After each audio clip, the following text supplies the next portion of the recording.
Hey guys, how's it going, and welcome back to a brand new video on the channel. Now today we react into a comedian who we have seen in a couple of things but we have never seen on his own. We are reacting to Rhod Gilbert live at the Apollo. So like I said, we've seen him in Would I Lie to You a couple of times, and the stories that he said have been absolutely excellent. I've loved them. You guys have all recommended me loads of Would I Lie to You clips with Rhod Gilbert in, which are going to be coming in the future, but today I thought I fancied reacting to a stand-up comedy act. So we have Rhod Gilbert live at the Apollo. Basing off how Would I Lie to You appearances have been, I can only expect this to be absolutely superb. But no, I hope you guys do enjoy this video, and if you have any more Rhod Gilbert stuff in particular you want me to react to, let me know in the comment section. And guys, without further ado, let's get into the reaction. And here we go, guys.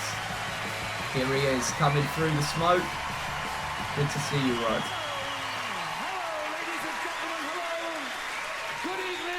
Good evening, mate. Welcome to Live at the Apollo, ladies and gentlemen. Each and every one of you is very, very welcome. We have a wonderful show. We have some famous faces, as always, in the audience. Esther Ranson is here. Where are you, Esther? Look at that, Esther. We have Olympians, ladies and gentlemen. We have our Olympians. Let's go. I love his energy, guys. Tommy Walsh is there. Look at that. Lembit Opik is here. Look at, of course he bloody is. I'm not going to pick on you. I'm not. Somebody laughed at that idea. I'm not going to pick on anyone. I'm a reformed character, ladies and gentlemen. I stand in front of you. This is the new me. I used to be quite a petty, angry person. You may have seen me on television ranting and raving on the odd occasion. I am not anymore because I have had, I've had anger management. Okay.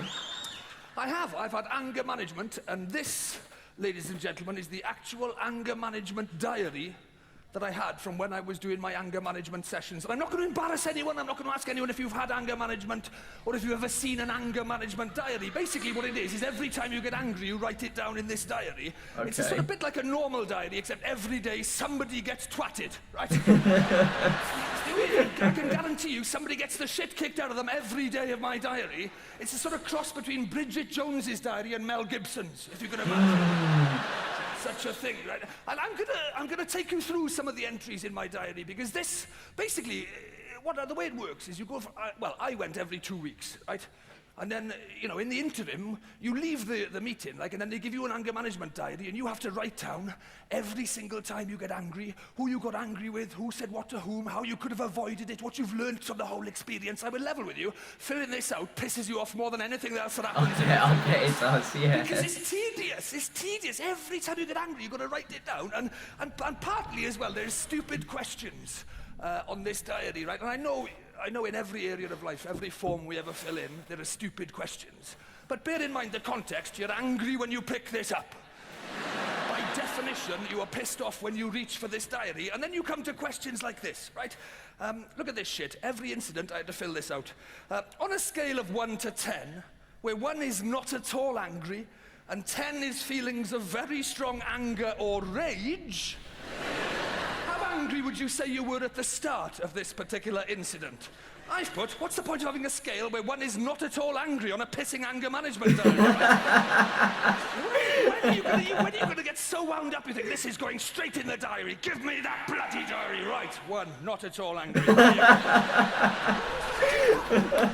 If I'm honest, I was in the wrong frame of mind filling this out, right? Because if I read this diary out to you, if you read all of it, right, in sort of chronological order, you would see that this worked over time. If you're doing anger management or counseling or something, stick with it, because I think it works. It does work over time, but it doesn't work overnight, right? And I'm going to read you some of the early examples from my anger management diary, where I think you will detect from the tone that I'm not quite in the right frame of mind yet. You're not on the one. See if you can hear it, right? Who or what, this is an early one, who or what would you say was the main cause of your stress or feelings of anger on this particular occasion? I've put First Great Western Rail Company. Right? Deciding that me popping to London on the train from Cardiff should cost the same as an all-inclusive 7-night holiday in Spain. There we go. Trains are expensive nowadays, he's not wrong. In your own words, it says, in your own words, describe how you felt at the time. I've put, well, in my own words, I felt like First Great Western had pulled my trousers and pants down, bent me over the counter and force-fed an entire baseball bat into my bottom. Can you hear the tone? I'm not quite in the right frame of mind. No, you're not. Then it says, what action did you take to combat the stress or feelings of anger? For example, counting to 10 or breathing exercises. I wrote everything down in this amazing anger management diary. And I instantly felt so relaxed, I barely noticed the last 9 inches of bat going in. It's not somebody who's in the right frame of mind, is it? I tell you who else we've got, where's Jeremy Edwards? There he is, little Jeremy Edwards, actor, Holby, Hollyoaks. Anything recently? Casualty. Or Casualty? Oh, you've literally been in Casualty. Yeah. Not acting, you just had an accident.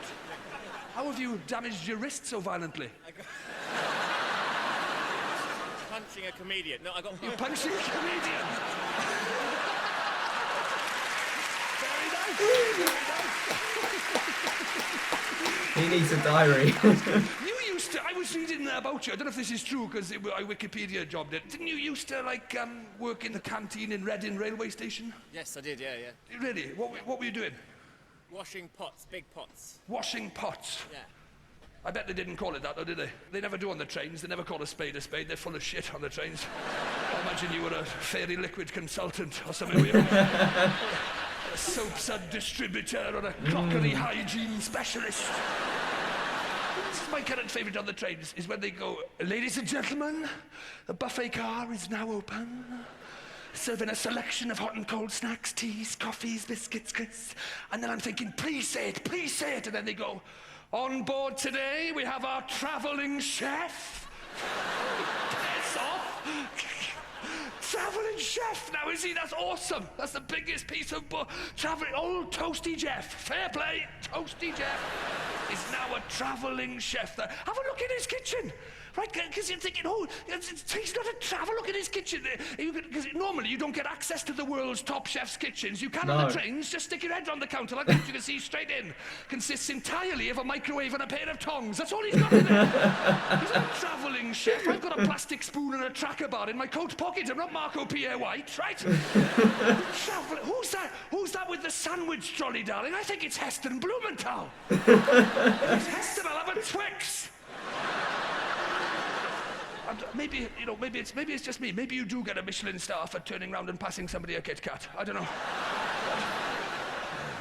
I mean, I'm sure they've been given for less.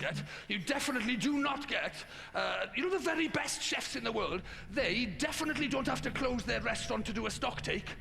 Just because 2 people in a row order an egg and cress sandwich, I'll tell you that. No, I'm sure. I can laugh about it now, but not back then when it happened. We had a 40-minute ding-dong about that egg and cress sandwich. Because he wouldn't sell me an egg and cress sandwich. Because it was his last one. Uh-huh. And if he sold it to me, people wouldn't know he did egg and cress sandwiches. I see. Okay. That's the travelling chef. He wouldn't. It's in my anger management diary. Right, here we go. It's in my diary. This is a convoluted conversation. You're just going to have to hang in there and follow it. All right, this is the conversation I had. I said, I'll have an egg and cress sandwich, please. Travelling chef, I haven't got any. Me, yeah, there's one behind you on the shelf there. Him, oh, that's just the last one. That's just to show the range of sandwiches we do, sir. Me, what? Him, that's just to show the range of sandwiches we do, sir. Me, before we go any further, can I just get this straight in my own head? That you're keeping an egg and cress sandwich on the shelf to show that you do egg and cress sandwiches, but you're not doing egg and cress sandwiches, is that right? Yeah. He said they are in the range, we just haven't got any at the moment. Yeah. I said, you have, I can see it. At the risk of this turning into one of the shittest pantomimes of all time, behind you.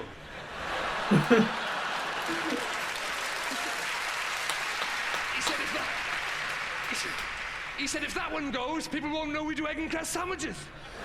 I said, but you don't do them. I'm trying to get one and look at the state of me. Yeah. He said, we do them. I said, oh, good, I'll have one then. He said, we haven't got any. I said, you have, you travelling pissing chef. I can see the crest sticking out from behind the egg. Either that or it's the worst mirage I've ever come across. He said, look. He said, look, sir. He said, it's quite simple. I thought, is it? He said, it's quite simple. He said, I will be restocking later. And I want people to know that we'll have egg and cress sandwiches in the range once we've restocked. Okay, I get that. I said, but once you've restocked, there'll be egg and cress sandwiches on the shelf, won't there? And I get that as well. There'll be egg and cress sandwiches on the shelf, and people will come along and they'll use their eyes and their brain in tandem to assess the situation. And they'll realise you do egg and cress sandwiches, and they'll ask you for one, and you'll give them one, and the whole thing will work like clockwork.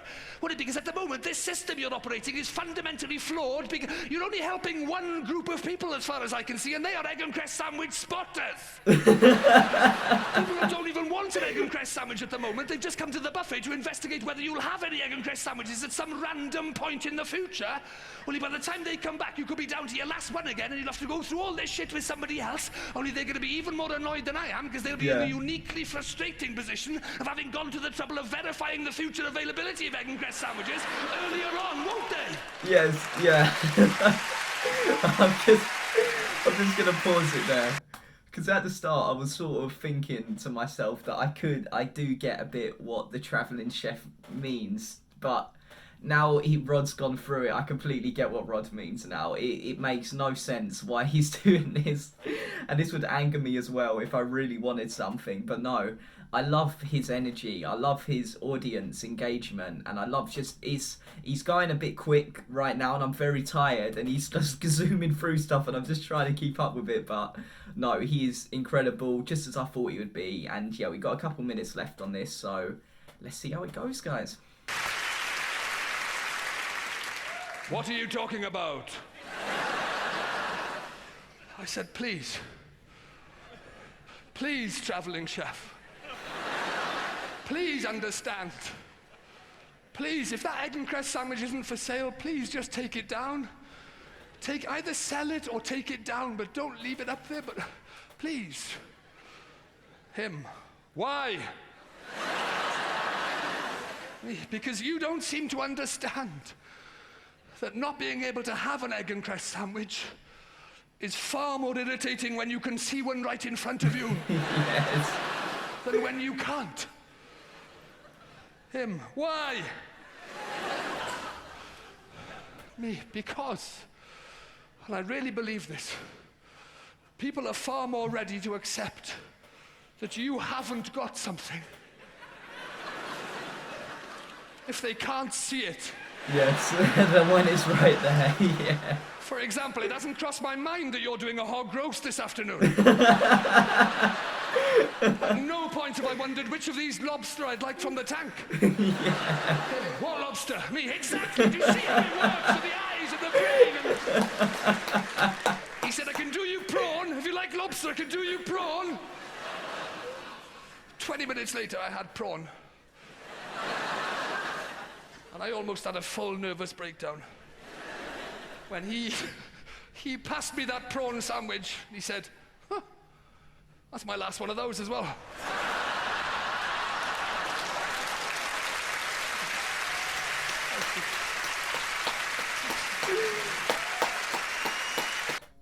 That was fantastic. Rhod, you hit me out of the park there. Especially that bit about it never crossed my mind that you might have a hog roast. That was incredible. But no, guys, this was amazing. And when I was looking through them for a clip to react to, I did see that there were a couple more Rhod Gilbert ones he did about an electric toothbrush. I saw that up there. I saw another one about just like various little clips of him. I remember the electric toothbrush one vividly though. Just seeing it up there. But no, if you do have any more clips you want to recommend me, let me know in the comments section. And guys, we're going to leave it at that. Hope you enjoyed, and I'll see you later for the next video. Peace.